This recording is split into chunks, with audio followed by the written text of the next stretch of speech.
సంస్కరణలు ప్రజలు దూరంగా ఉండట్లేదు, ఒప్పుకుంటున్నారు.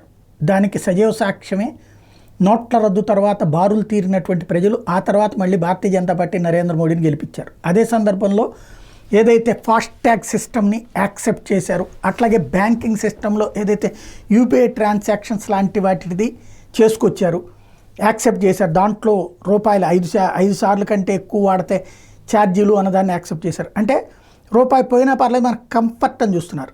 అట్లాంటిదే ఇప్పుడు బీచ్ల దగ్గర కొన్ని చోట్ల బాగుంటాయి, కొన్ని చోట్ల బాగోవు. ఎందుకు అంటే శానిటేషన్, ఆ ఖర్చు లోకల్గా ఉన్నట్టు మున్సిపాలిటీ వాళ్ళు భరించాలి. అది ఇరిగేషన్ డిపార్ట్మెంట్ అయితే చేయొచ్చు, కాదు అది లోకల్ మున్సిపాలిటీ వాళ్ళు భరించాలి. అక్కడ డబ్బులు ఏం రావట్లేదు.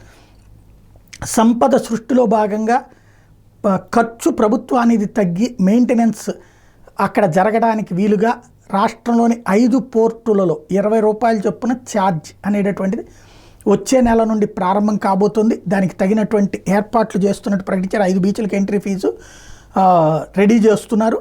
దానికి ప్రజలు కూడా ఎవరు తప్పు చెప్పలేదు, అభ్యంతరం పెట్టలేదు. 20 రూపాయలంటే వాళ్ళు పెద్దగా లెక్క తీసుకోకపోవచ్చు. బీచ్లకు వెళ్తే ఇక పైన ఫీజు అయితే కట్టాల్సి వస్తుంది.